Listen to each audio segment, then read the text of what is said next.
Today, we're exploring a little topic I had floated to Morgan a while back.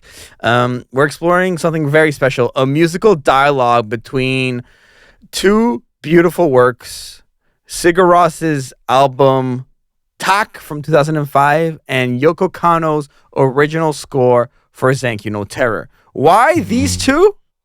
Before I get into that, I want to thank the sponsor of JaianMusic Notes, Laser Audio Technologies. Whether you're crafting cinematic scores, lo-fi chillscapes, or if you're a composer, a content creator, Laser Audio Technologies has you covered. They have amazing plugins such as Fram and Glow, and if you use code JaianMusic, you get 30% off at checkout.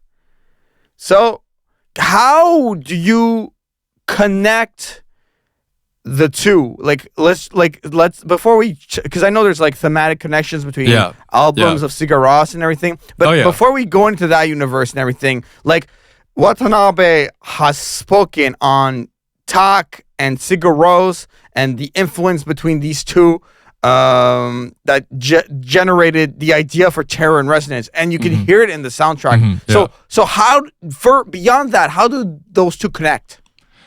Yeah, well, that's the thing is, one of the coolest things about the two is that, so Terror and Resonance, or Thank You No Terror, basically is a story that is all about, like memory and childhood. It's a show with a lot of flashbacks, a lot of baggage, and a lot of things that people carried into them. You get a lot of scenes that are almost like dream-like flashbacks, and the Sigur Rós, specifically this album, it also is it feels like a collection of memories, and a lot of the songs paint a lot of very images of childhood, images of nostalgia and stuff like this. And so that's one of the main ways where I think the two connect. There's a very sort of like, there's a nostalgic element to both, but there's also a very sort of like, there's a very childlike nature to both. And also, I will also say, like, there's there's a very childlike nature to both. I feel like with the idealism of the characters of Terror, and meshes very well with the sort of sound that Sigur Rós builds in this specific album, which influences, in turn, Terror.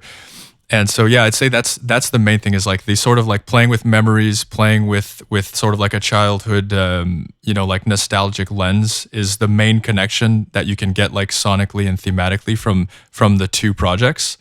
And I know that Watanabe, he was listening to Sigur Rós, and he could see the images, of the characters for this show, and I think that's really speaks to the power of this album and of the way that Sigur Rós compose, because they compose creating images through the emotion of the music, not necessarily through the words.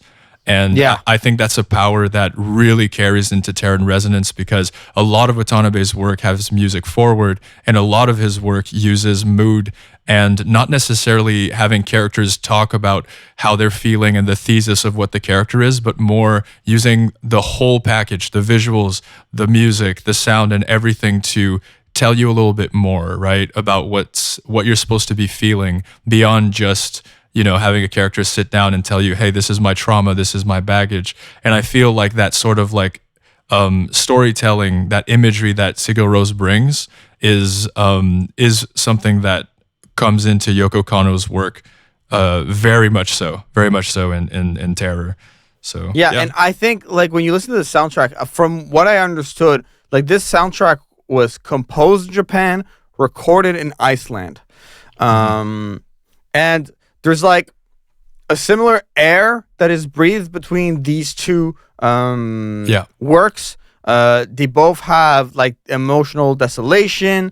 And I also felt that sonically there's like this shimmering softness in Sigur Rós' album. Like throughout, it almost feels like there's like a reverb that kind of just stayed the whole time. Like it just kind of lingered the whole time. It's majestic. But it feels a like tone I love. I find that this album specifically from Sigur Rós, and this is true of certain of especially like this album, is that the reverb and the kind of washiness of the sound, and also there's a lot of tones that feel like you're out in nature. Like some of the tracks sound like, you know, you're in the forest and there's a marching band passing. And the thing about this is I find that like this album sounds very distant in sound. Like you're hearing it, but you're not just hearing it, you know, in a studio. It's not just creeping into your ears like at a close distance. It feels like you're in a space and the music is coming at you from behind that space. And I find it adds a very like pretty quality to it, and it also adds to like the sort of like memory theme, because that kind of distance is something where it feels almost like the music is a recollection. You know, it's pieces that come together as you listen, and that sort of like come from a distant place, but that comes closer to you. We'll talk about that on when we talk about specific songs, because you'll see exactly what I mean when we get there.